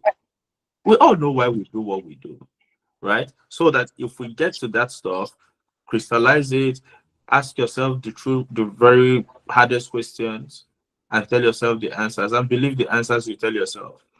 But on the other one of mentorship, I always say, please go find a mentor, right? It's also interesting to know that mentors these days are not just mentors, they become tormentors. So mentors would torment you, win you, drain you, use the life that you have, and you are worth nothing after you're done with mentors. But select your mentors and know that it's a two-way street. Understand the value that they give is they're shortening your experience curve, and they're getting things that took them 2 years, 10 years, 20 years, and they're giving to you in hours, in experiences. Then you also need to understand that you also need to grow that relationship. You don't have resources, you don't have money, you don't have to do that. But just make sure that every now and then find a way to add value to what your mentor is doing, so that you can always be on top of the ladder in that situation. Because a lot more people, if your mentor is that good, a lot of people want to mentor or want how to mentor them. So you need to bring more value to the table so you can remain on the table, right? Remember, if you're not on the table, you're on the menu. So anything you do, make sure you're on the table. If even if you have mentors, be part of the conversation that is happening at all times. I hope that answers your question. But an average Nigerian is dealing with that mediocrity, that mediocre market thing that happens because the market is not is the ideas are not necessarily because they are great, but because they are better than what's available. That's why nobody in Nigeria is thinking of going to the space or taking something to do like Starlinks. All the Elon Musk idea, nobody in Nigeria has the idea because it's not close to mediocre, it's close to excellence. Your idea, your head cannot comprehend it. You're not thinking at the same space, the same level. Nobody wants to do something like SpaceX. Go and talk to all entrepreneurs in Africa. Nobody's thinking like what SpaceX is doing. What they want is, oh, I can do something like Uber. I can do something like this. I can do something like this. I can start up a delivery company. I can do this. I can set up a loan company. All these things are low-hanging fruits. Entry levels are too low. I set up a real estate company. If you want to start up a construction company, why not go to Dubai and build something like the Burj Al Arab? I have not seen an architect or a construction person have a dream to build something like the Burj Al Arab in Africa. Because it's going to challenge your ideas. It's going to change, it's going to give you great heads. But if all these mediocre ideas, I want to see if I can be doing delivery on the spot, all these ideas that all the ideas are what 1 million. I don't know how, I don't want to equate the ideas as useless, but you know what it is. Is there a reason why no African has thought of building something like iPad? It's not a mediocre idea. Build it now. Build an iPad. You can't think of it. But you want to sew clothes. It doesn't take anything to sew clothes. Women used to sew clothes in their houses before it became an industry. I just want to put this idea, put logo. Is it a mediocre idea? This is all. I want to start up a makeup company. I have this thing for makeup.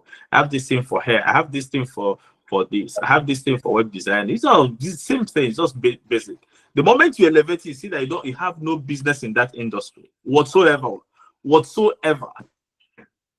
It's just because you find yourself in an environment that is mediocre, then you keep, the moment you are smart, because you watch few movies and you read few books, you think you are smart. Then you want to tell people 7 ways to do it, 21 ways to achieve success, till you realize that the road is 100,000 kilometers, it's not 21 steps. Then you keep quiet. I hope I'm not too wrong, but this is basically what it is. Okay. Any other question? Thank you very much, sir. Yeah. Do we have anybody answer stuff or any question? I think Olubusaya Joseph has a question. Okay.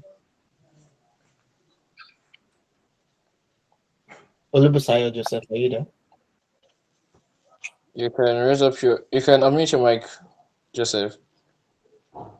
Yeah, I'm sorry. It was my network is not good. I wanted to ask the question, and I think Chidera actually asked around that, and that was how, like, if you have many ideas, how do you like focus on one and choose and say, okay, you know what, this is one I want to focus on. But I think she has the way she asked that question that has been answered. You know, having like the money test and all that. I actually wanted to now ask like the questions, how you answer the question now better than another question. Like, you know, you said that, you know, if money wasn't a factor, what idea would you focus on? You know, and you know, that's like a very deep question because most of the times you do things for money. But you said earlier again that if you want to do something, you need money. And I'm wondering, like, how do you balance the two together and say, okay, I'm focusing on this thing that, you know, I really have passion for now, and I think that this is where this is my purpose. But then again, you need money for that vision, and you actually have to do many things to make money. And in Nigeria, there are not many things that you can do to make money. I mean, and so you have to like be doing a lot of things that bit by bit to say, okay, you know what, let me get this from there, let me get this from there, and all that. So how do you balance it with saying that, okay, you know what, this is the thing I want to do and I want to focus on it? So, and that's my question, sir. So I always say this whenever I have conversations about Africa. I say the mistakes are made. Okay, is that survival induced businesses is what we had. Okay, and survival is terrible. If you have the survival mindset, you're never going to grow. And if you go Western world, you see businesses that are 100 years. Let's put it this way: someone's mom fried akara or did some roadside selling to send them to school, right? Now, this is what an average Westerner would do. When he's done from school, he will come transform that business to become a fast food chain. That's how they think. So that the purpose has already been defined. Purpose has already been defined by virtue of family business interest. But that's not an African thing. An African thing is that your mother fried akara or sold food on the road. You swore that nothing would associate you with that thing. So you set yourself back to start from zero. Okay. And now when you start from zero, you find yourself repeating the same mistake your parents made. And you find the struggle, then you try this other one, you try this other one. Then at 40 or 45, you realize that you have not been running around in treadmill or you've not made progress. Okay? Because you didn't choose anyone. People don't know what you do. Today you do smoothie, the other day you do relay, then the other day what else do people do now? That's Nigeria. Okay, you just do everything. Okay, in fact, after that's basically what it is. And what happens is that, like I keep saying, some of these things we do is survival, right? Survival. And what survival is doing is to to say, just breathe in, breathe in. What do I really need to come out? Not what I need to remain. That's why I would respect parents who, by virtue of their difficult growing, see, and I tell you this, not don't blame your parents if they couldn't do it, but a lot of people on this platform today, their parents borrowed money, sold things, suffered to take them to school. True or false? True. Now, do you know why it's important? Because if your parents did not use you to break out of that survival, they will teach you their trade. And that trade would also perpetuate that thing. You might have few monies here and there. You might have few monies here and there, but it cannot grow except you're an outlier. But most of the time, it doesn't grow.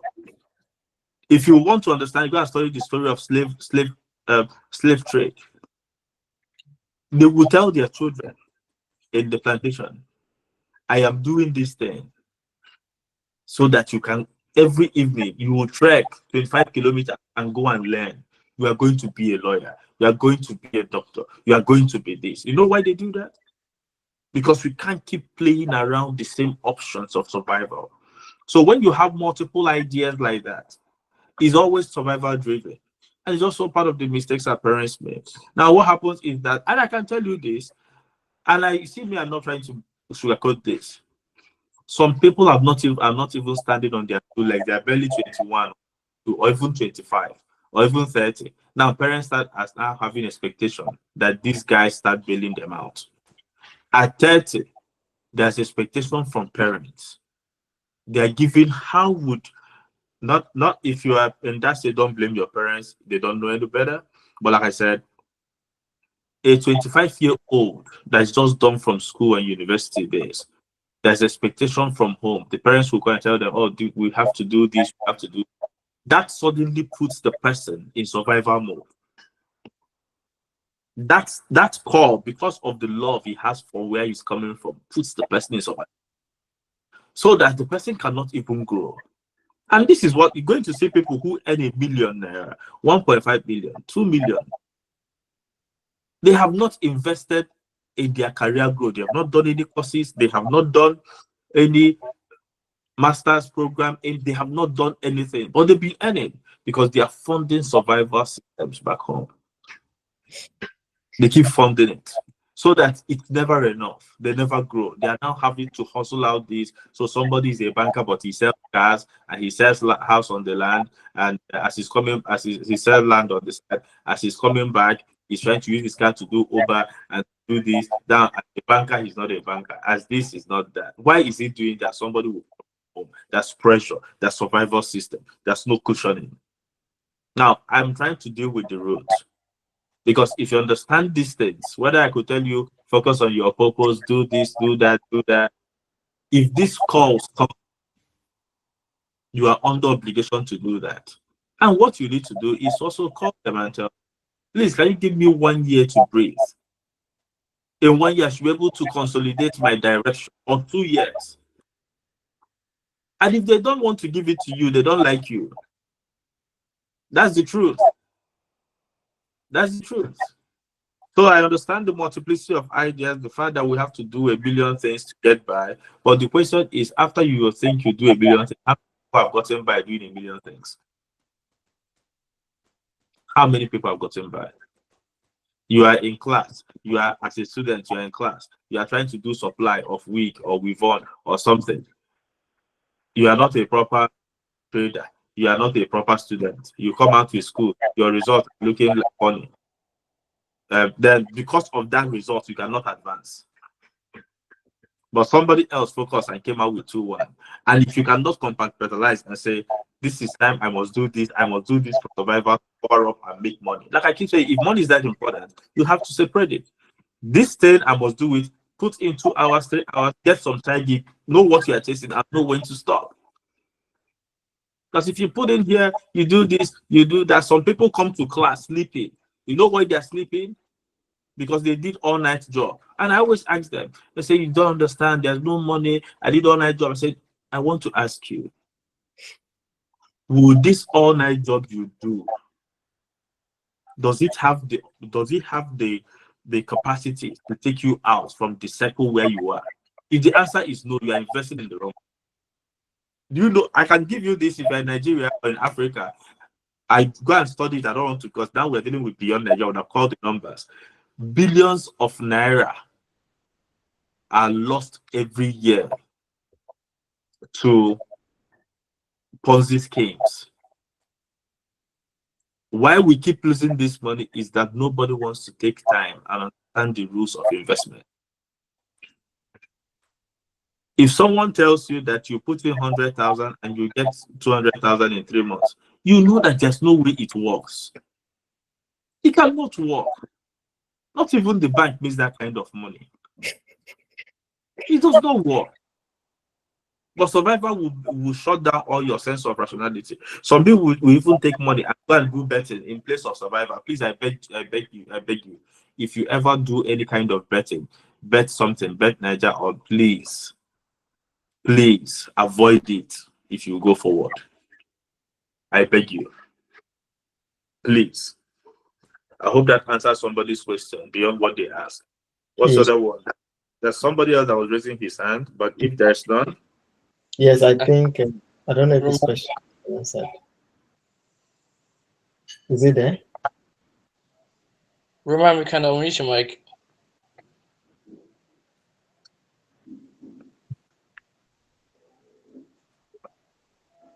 Okay, I'll probably just ask one question, right? And I think we've spoken about this before, which is the fact that, like, there were a lot of times that I thought about, like, a lot of ideas that I had is contingent on me actually having money. And I know that you've shared some thoughts in the past. So, for instance, it's like we've been bootstrapping ASN at less than $100 on recurring cost of running ASN, right? And it's like, if I hadn't started ASN or taking the initiative of saying, let me pull like the resources that I had at my disposal that is not contingent on money, we wouldn't have been able to start anything. So I speak to a lot of people, been opportune to be like part of mentors for different like accelerator programs and all that. And when I speak to people, one of the things that I get is the fact that all their ideas is always contingent on money. So I want you to share some thought on the fact that on how we can actually go beyond just saying that, oh, like everything is just contingent on money, and we can actually like do something that is not like we can do something in the meantime while we also like wait in anticipation of actually getting money to pull stuff together. Money is very important, but the truth is that money is not as important as the will to start the way, right? Not to say that motivational speakers have not told us that I started my poetry with 2 We've heard all manner of stuff like that, but that's the truth. People start with things that look very unlikely. At times, all you just need to do is to wake up, and get a sheet of paper and write the name of the organization. And if you have time, you design the logo. You've started. You don't need money to do those things. You don't need money to meet somebody on the road and tell them, this is what I'm trying to create. Do you know students that can use this platform? WhatsApp group is free to open. All these things are free to open. Create a Facebook page is free. So if somebody tells you that what's holding them is money, they are mad, they are crazy. I always say, what are you doing? Let money meet you on the road. That is the truth. Because the truth of the matter is, if you have any kind of idea that is important, start it. These things don't require money. I remember I was talking with somebody, told me, so the things I need to do, I need money and da da da. I said, I understand you need money. But can we at least, you have pot belly. Can we at least start getting this pot belly down? It doesn't require money to get pot belly down. You say you need money to enroll in a gym. I said, no, in the morning you are less busy. Stand up and do 10,000 walk. They don't use money to do 10,000 steps. You never use money to do 10,000 steps. Never. Never. Never. You don't use money to do push up and sit up. You don't use money to do that. You don't. You don't use money to tell somebody about what you want to do. You don't use money to tell somebody, are you available? Let's talk about this. You don't even use money to get a mentor. Right? You don't even use, and like I said, some of these things, there is the provision I mentioned. When you have the vision, crystallize it, then the provisions start coming. The provision might not come in terms of money. The provision might come in terms of somebody that will say, don't worry, I'll do the logo for you. Since you can't design logo. That's my contribution to your idea. You put the logo and you move on. You create the WhatsApp page, you move it on. And as you're waiting for the perfect scenarios to do what you want to do, I know some people, I told them, why not start a podcast? I'm waiting for camera. I'm waiting for light. I'm waiting for this. I'm waiting for that. My friend, switch on the camera of your phone and deliver a poor quality video. They don't have to, it mustn't be high quality video. Deliver a poor quality video, but the video is out. Let people describe that your video is, I like what you say, but the quality is bad. Then somebody can give you camera. At least you are getting better, practicing your craft. When the video is bad, when the video is not nice, you have this one. I like everything the Western world does. They give you a free version. There's a free Zoom. There's a free Google Meet. There's a free everything. So that if you don't do it, it's your fault. It is your fault. You don't need money. The person that says, okay, I don't have money to what's it called? I don't know. What exactly do you need money for in this direction? What exactly do you need money for? You want to buy a house? Apart from those big things. Apart from that, you can start. Wake up and start talking about what you want to do. Next time when you have a little bit of money, instead of using that money to eat fish, use it to go and buy a t-shirt. Buy a t-shirt and tell somebody, an artist, give the person 2,000. They write the name of your organization there. You start wearing your t-shirt up and down. It becomes a conversation starter. We've all bootstrapped ourselves to success now. Bootstrapping is the way to win because what bootstrap does that you deal with the issues. But if you think it's investors, you keep lying to yourself. You keep creating all these decks, beautiful decks, total addressable market, this, one, this, blah, blah, blah, this. We need $25 million for so and so. I go to market, ask for this. You are saying all the things that are not needed. My friend, talk to one or two people. This is what we do. Do you know this? Go out there. I call it boot on the ground. I call it boot on the ground. When it gets to this level, you do boots on the ground. Door to door. Door to door. Door to door. Door to door. You go there, the highest thing that you would hear is no. That's the worst thing that you would hear from anybody. No, I'm not available. It can't happen. Then you can ask, so if you are not available, do you know anybody who is available? The worst thing they can also hear is no. But at least you know the people that are not in support of what you are doing. You move on. Please don't. That's the right question. That's the right question you ask. Don't let anything put you down. Okay. Lack of money. Never let that happen. Thank you very much, sir. Yeah. I don't know. Do you have bandwidth to take one more, sir? I have. Okay. Even though my son is asking for my attention. Yeah. So Christopher, you have the mic. Okay. Yeah. So thank you very much, Doc, and to the listeners too for this insightful session. I'm Christopher from Ghana, the final year student reading accounting. And Doc, with regards to the career perspective and all that, I've actually applied to a lot of companies abroad and all that. I mean, the likes of Bank of America, Goldman Sachs, then I mean other banks. But from what they are telling me, it seems they only send you a message that, oh, we are sorry to tell you that you are not qualified for this, then blah blah blah, a lot of stuff. So it has put on me this, like, I mean, there's this edge on me to always do my best just to get to that point whereby I will call for an interview, but it seems not to be working. Now, as it stands now, I'm looking to maybe probably when I'm done, then I'll probably check to the 2+2. I learned there's this 2+2 program where you work for 2 years, you have 2 years working experience, and I mean, you can go in and apply, then go and do your MBA, and that kind of thing. I just need an advice as to how to get a clear career goal. That's just like clear career goal. Yeah. So just to answer you, I am sorry, we apologize. It's a normal thing. If the, like I keep saying, if the role is that good, people who are better than you, if you have an idea, you see the thing I consider that is not fair is that we don't know the quality of the competition we're dealing with. Okay. Yeah. You wake up and you audaciously send the CV to a company, and the next minute is you think they should call you. Just imagine how I wish you can see. LinkedIn will always tell you the kind of people who apply for those roles. When you see it, you realize that this is not nice. You know, you just know that you asked for the wrong thing. I don't know how we put it. But like I said, what these things does is that it gives you a mirror. Yeah. It shows you who you are to get better. Okay, like now you are looking at all these options, the 2+2 options, all this stuff. It means that you've seen that they have always said, "I'm sorry." Maybe I always say this. And this is the thing about Africa. At times, you need to see the companies you are applying to work. How I wish you can go to these companies and just see their corporate headquarters.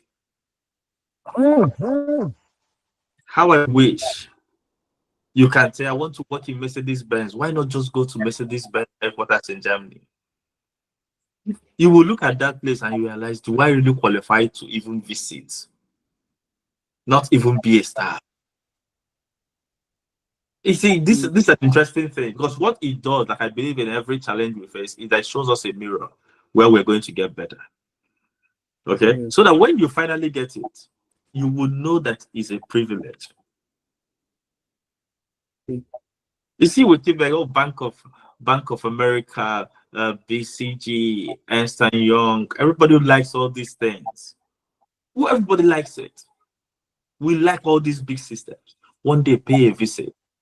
One day, you see these companies, you hear things like, let's say BCG, for instance, you hear things like 350,000 staff across 150 countries.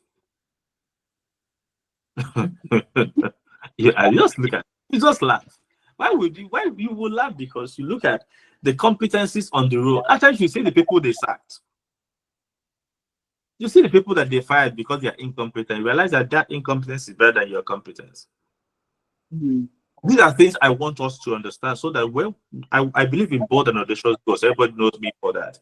But I say that when you ask for big doors, do not take the rejection like they don't like you. Figure out why they said no to you.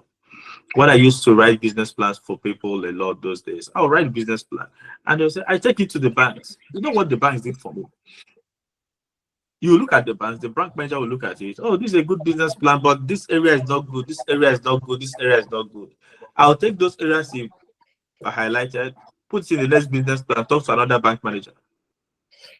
So by the time I've gone to 20 banks, I've gotten what they want. I've gotten what they want. Some of us Africans, we approach tables for job with sympathy. You know what I mean? Sympathy. You think, I'm a young student, I've done that. You see, there are people who are 19, they came out with master's they came out with masters, top of honors, and not from one university in Accra or Lagos or somewhere in Ibadan or somewhere in the so-called somewhere. Proper university. And when you see what they are doing, you will be shocked. Let me ask you a question. Somebody like Jack Ma, you know his story. Yeah, all the jobs he applied to do, he was rejected. That's the policy that was rejected. He created something like Alibaba, rejected material.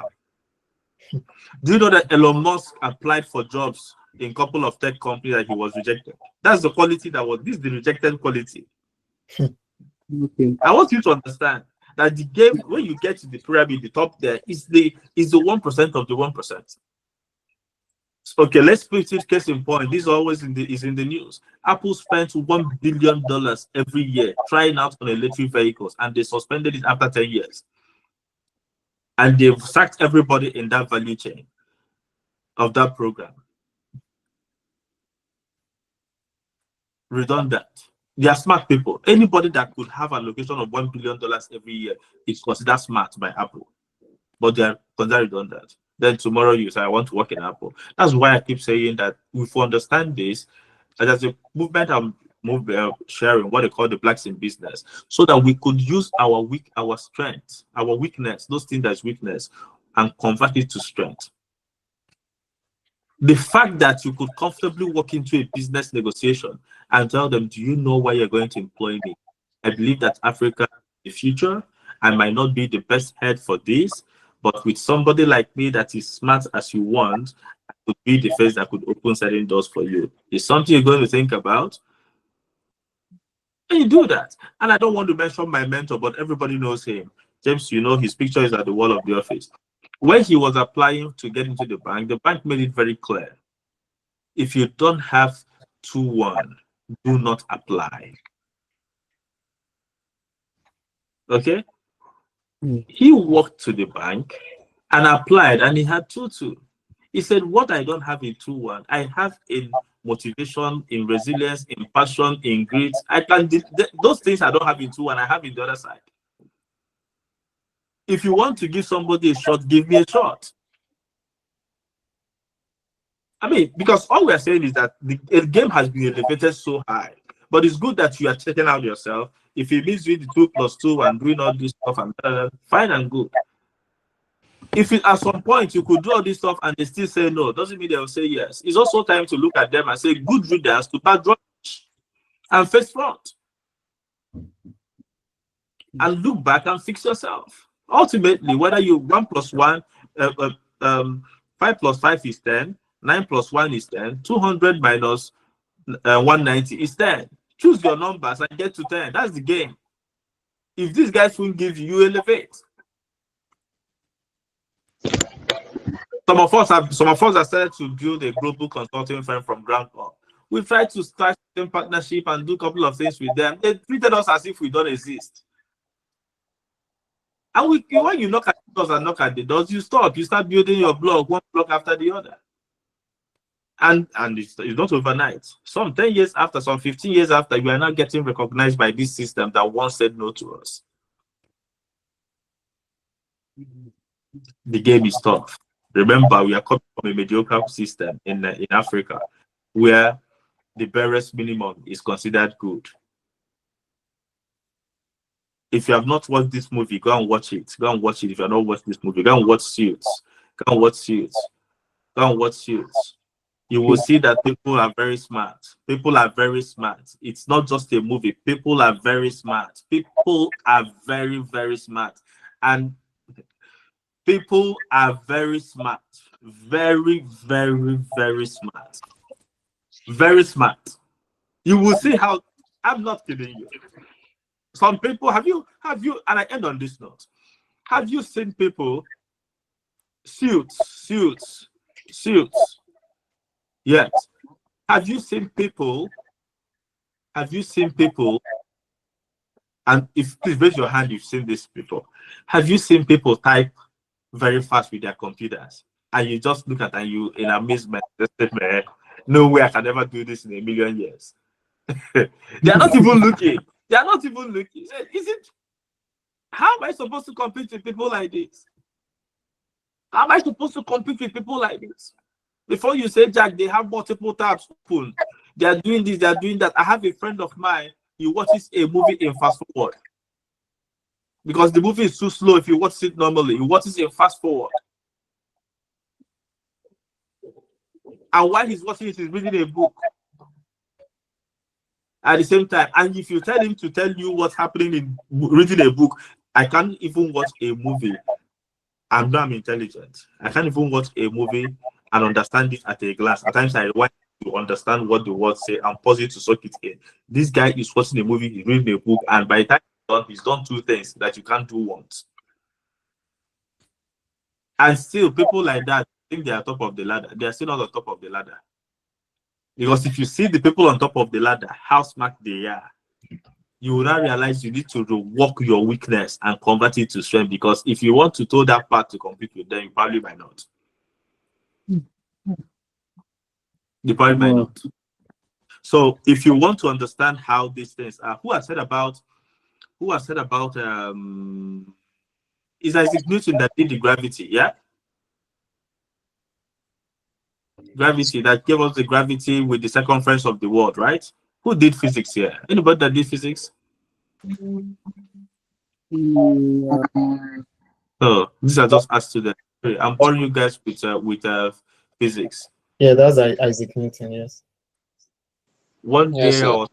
I was trying to use a measuring tape to measure my office in Nigeria. Before I could go around, I'll forget where I started. I'll go back and start. I did it like 6 times. As I was doing it, it just flashed in my head. Okay. Measuring a space, very physical. I'm struggling with it. But somebody stayed inside this earth and gave us the exact measurement of the circumference of this earth. Somebody is inside and gave us the size of the earth. Maybe that will give you a clue on the gap on intelligence. Maybe that will give you somebody stayed inside without computers, without anything, and give you the exact measurement. Just to say, if you keep pushing, Christopher, and the doors keep knocking, just know that good people are getting employed. It's not personal. And when your turn gets there, you will get employed. And if not, build on your own. That's all this whole thing is all about. Thank you very much. I hope I've not bored you guys too much today. Thank you very much. Thank you. Yes, Thank sir. you very much. Thank you Yeah. very much. Yeah, please connect with Dr. Emerie Agunwah on LinkedIn. And he's also the founder of Black in Business. And it's something you want to look up and also kind of like follow, and as much as possible try to join the organization in order to like get first-hand access to some of these thoughts that he shares. And I believe that this has been a good opportunity. I don't know if we have any other announcements. Okay, probably one is next week we're going to be having the monthly industry insight series. And I think it's going to be an awesome one. We're going to see our Calendly invite out there. Try to apply. So the monthly industry insight series is where we pick an industry, bring an expert from that industry, and try as much as possible to kind of like ensure that you guys get into that thoughts of what does it look like to work there and how can you navigate your path to getting in there. So once again, thank you, Dr. Emerie Agunwah, and this is really a wonderful session. It's recorded on YouTube. You can check it out again, rewatch as much as possible, and try to like apply the thoughts to your life so that you can improve the outcomes of your life. So Chris, any other thing? No, I think we're good. Okay, great. Yeah, so I think we have some ambassadorship interview. So we'll call it a day today, and we'll see you next week. Thank you very much. Cheers. All right. Bye, everyone. Bye.